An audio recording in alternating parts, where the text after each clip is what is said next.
નમસ્કાર મિત્રો, ફરી સ્વાગત છે તમારું આપણી આ યુટ્યુબ ચેનલ મંદિરમાં। મિત્રો, આજના વિડીયોમાં આપણે જૂના શિક્ષક ભરતીને લઈને એક મહત્ત્વની અપડેટ આપવાની છે। જે રીતના સરકારે જણાવેલું કે અમે પહેલાં જૂના શિક્ષકોની ભરતી કરીશું, પછી 11-12ની, પછી 9-10ની, પછી 6થી 8ની અને છેલ્લે 1થી 5ની ભરતી કરીશું। એ મુજબ હાલમાં જ જૂના શિક્ષક ભરતીને લઈને એક મહત્ત્વની અપડેટ મળી રહી છે મિત્રો। તો હાલમાં જ શિક્ષણ વિભાગ દ્વારા એક પરિપત્ર જાહેર કરવામાં આવ્યો છે અને આ પરિપત્ર કમિશનર શાળાઓની કચેરી દ્વારાથી એક જાહેર થયેલો છે 23/8/2024ના રોજ। તો તેમાં ભરતી પસંદગી સમિતિ દ્વારા એક મહત્ત્વની બેઠક મળી હતી અને જે જૂના શિક્ષક ભરતીને લઈને એક મહત્ત્વની મિટિંગ થઈ રહી છે। તો આપણે જાણીએ કે આ પસંદગી સમિતિમાં કોણ કોણ સભ્ય હાજર રહેશે। તો એક માધ્યમિક અને ઉચ્ચતર માધ્યમિકના સચિવ રહેશે હાજર, પછી એક નાયબ સચિવ પણ રહેશે, સભ્ય સચિવ શ્રી અને સંયુક્ત શિક્ષણ નિયામકમાં જે અધિકારીઓ છે તે પણ હાજર રહેશે અને શ્રી ભનુભાઈ પંચાળ જે શિક્ષણ શાસ્ત્રી છે અને જિલ્લા શિક્ષણ અધિકારી છે એ પણ હાજર રહેશે। આ ઉપરાંત આપણે વાત કરીએ મિત્રો તો પ્રવીણચંદસિંહ દલપતસિંહ રાણા પણ હાજર રહેશે, શ્રી મનુભાઈ ગિરજાશંકર રાવળ પણ હાજર રહેશે।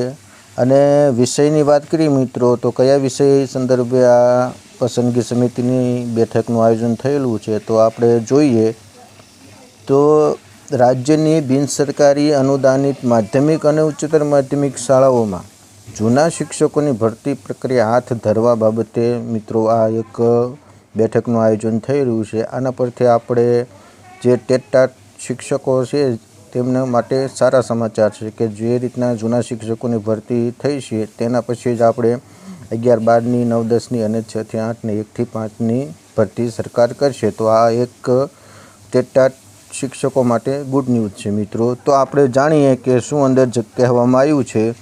તો શ્રીમાન ઉપરોક્ત વિષય સંદર્ભે જણાવવાનું કે રાજ્યની બિનસરકારી અનુદાનિત માધ્યમિક અને ઉચ્ચતર માધ્યમિક શાળાઓમાં વર્ષ 2024 જૂના શિક્ષકોની ભરતી પ્રક્રિયા હાથ ધરવા અંગે પસંદગી સમિતિની બેઠકનું એક આયોજન કરવામાં આવ્યું છે, જેમાં આ સર્વે મહાનુભાવો જે મેં તમને કહ્યા તેને હાજર રહેવાનું કહ્યું છે। તો આ બેઠકની તારીખ કઈ છે મિત્રો તો 29/8 અને સમય તો 12 કલાકે। કઈ જગ્યાએ તો કમિટી રૂમ, કમિશનર શાળાઓની કચેરી, વિદ્યા સમીક્ષા કેન્દ્ર, બીજો માળ, સેક્ટર 19 ગાંધીનગર ખાતે આ બેઠક થવાની છે મિત્રો।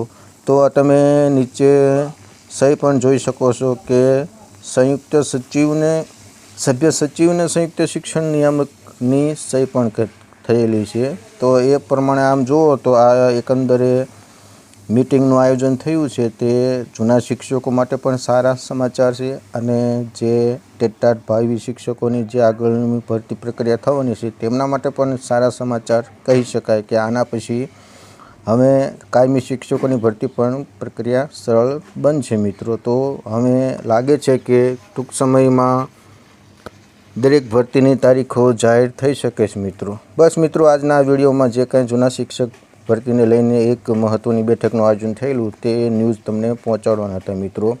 જો વિડીયો ગમે તો વિડીયોને લાઇક કરો, શેર કરો અને અમારી સાથે આવા જ ન્યૂઝ મેળવવા માટે ચેનલને સબસ્ક્રાઈબ કરો। મળીએ નવી માહિતી સાથે બીજા વિડીયો સાથે। જય હિન્દ, જય ભારત।